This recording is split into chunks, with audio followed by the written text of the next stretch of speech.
warahmatullahi wabarakatuh. Yang terhormat Ibu Welianti MPD dan rekan-rekan mahasiswa-mahasiswi S3IP Muhammadiyah Oku Timur yang kami sayangi. Baiklah, kami dari kelompok 9 akan menyampaikan dan mempresentasikan mata kuliah pembelajaran matematika di SD kelas rendah dengan materi nilai dan pecahan mata uang.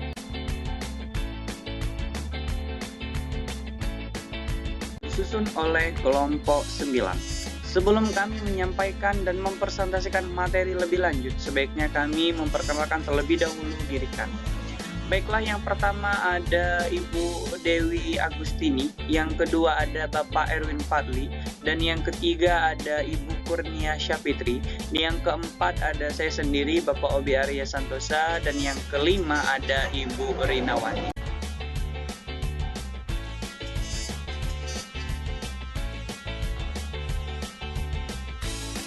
Baiklah, kita masuk ke materi yang pertama, yaitu bab 1 pendahuluan. Pendidikan merupakan usaha untuk mengembangkan potensi-potensi yang dimiliki seseorang melalui kegiatan pembelajaran. Pendidikan pada hakikatnya juga tidak dapat dipisahkan dari kehidupan setiap manusia, karena dengan pendidikan manusia dapat berdaya guna dan mandiri. Oleh karena itu, untuk mengembangkan potensi dibutuhkan sikap aktif, kreatif, inovatif, dan berpikir kritis dalam kegiatan pembelajaran. Agar apa? Agar yang ada dan telah dipelajari dapat ditangkap atau diterima dengan baik. Matematika merupakan salah satu ilmu dasar yang mempunyai peranan penting dalam upaya penguasaan ilmu, pengetahuan, dan teknologi. Tetapi banyak orang yang beranggapan materi pelajaran eksak, terutama dalam hal ini, matematika memiliki tingkat kesulitan yang lebih tinggi dibanding materi pelajaran non-eksak.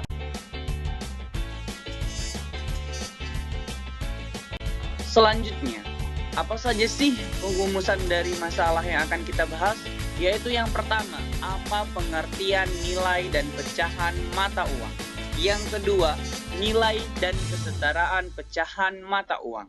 Dan yang ketiga, model karakteristik, fungsi, dan manfaat pecahan mata uang dalam kehidupan sehari-hari.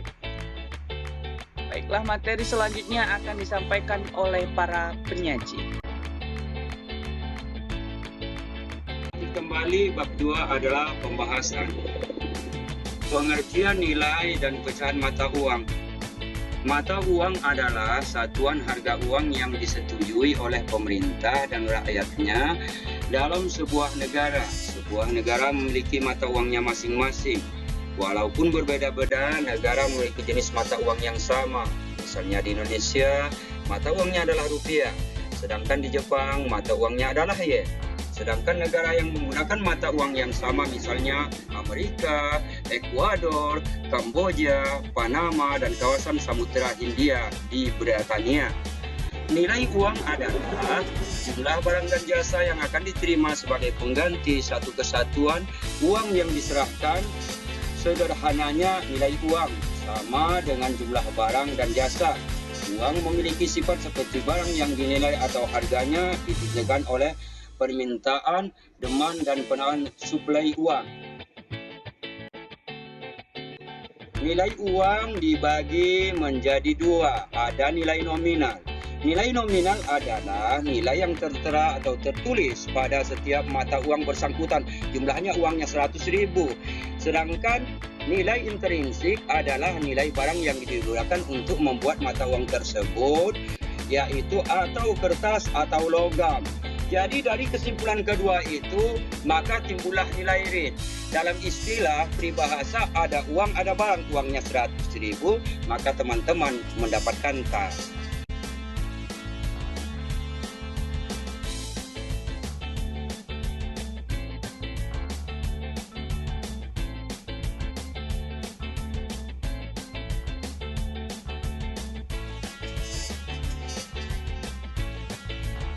Baiklah teman-teman semua, di sini saya akan melanjutkan penyajian materi yang dijelaskan oleh penyaji tadi, di sini saya menjelaskan tentang nilai dan kesetaraan pecahan mata uang.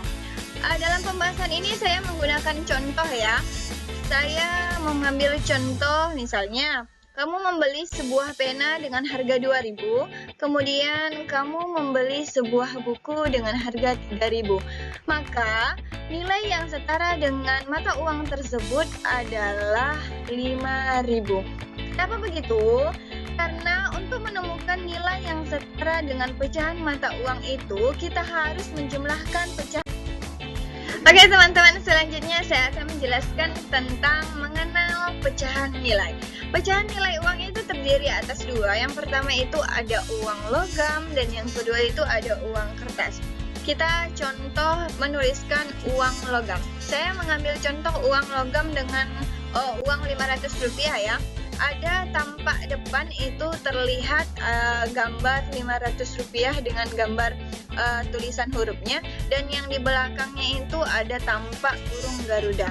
Dan di sini saya mengambil penulisan uang kertas Rp500 juga, tapi zaman dahulu ini masih gambar monyet ya.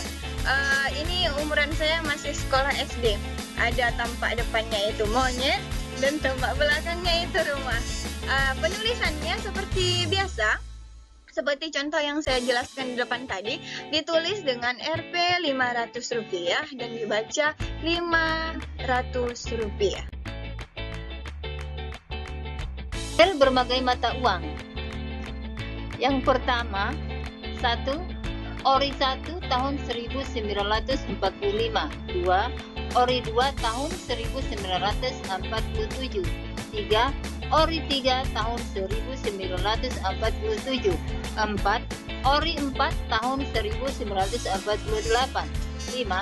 Uang Indonesia lama pada masa Orde Baru. 6. Uang kertas tahun 1975. 7. Terbit kembali uang kertas tahun 1992. Dan yang ke-8, tahun 1993, Bank Indonesia kembali mengeluarkan uang baru lagi.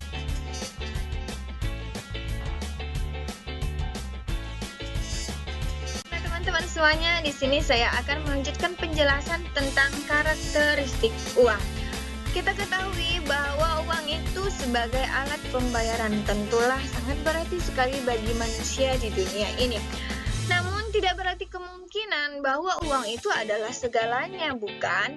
Dikarenakan uang itu sangat penting dalam kehidupan kita sehari-hari, maka ada beberapa oknum yang memanfaatkan uang ini sebagai tindak kecurangan dan penipuan.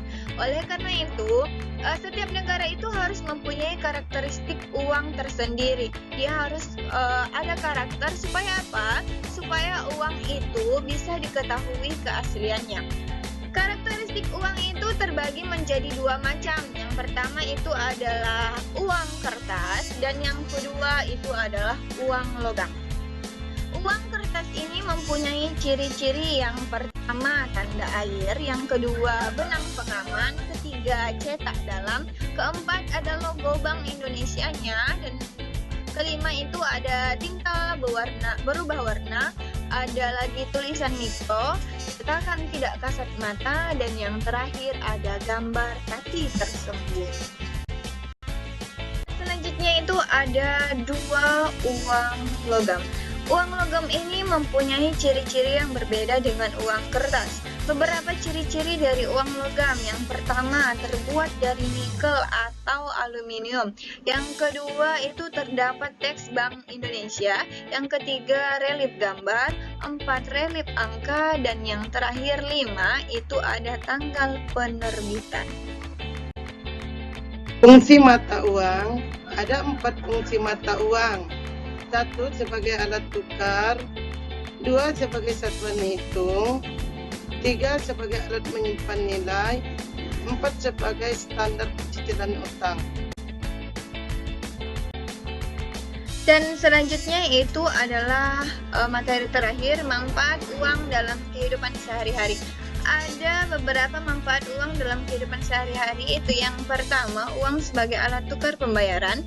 Yang kedua, uang itu memfasilitasi transaksi jual beli. Yang ketiga, uang menunjukkan harga. Yang keempat, uang sebagai antisipasi ekonomi. Dan yang kelima, uang sebagai bentuk kekayaan. Baiklah rekan-rekan mahasiswa-mahasiswa STKIP Muhammadiyah Oku Timur, mungkin itu saja yang dapat kami sampaikan. Kami ucapkan terima kasih banyak. Lebih kurangnya kami mohon maaf. Kepada Allah kami mohon ampun. Wassalamualaikum warahmatullahi wabarakatuh.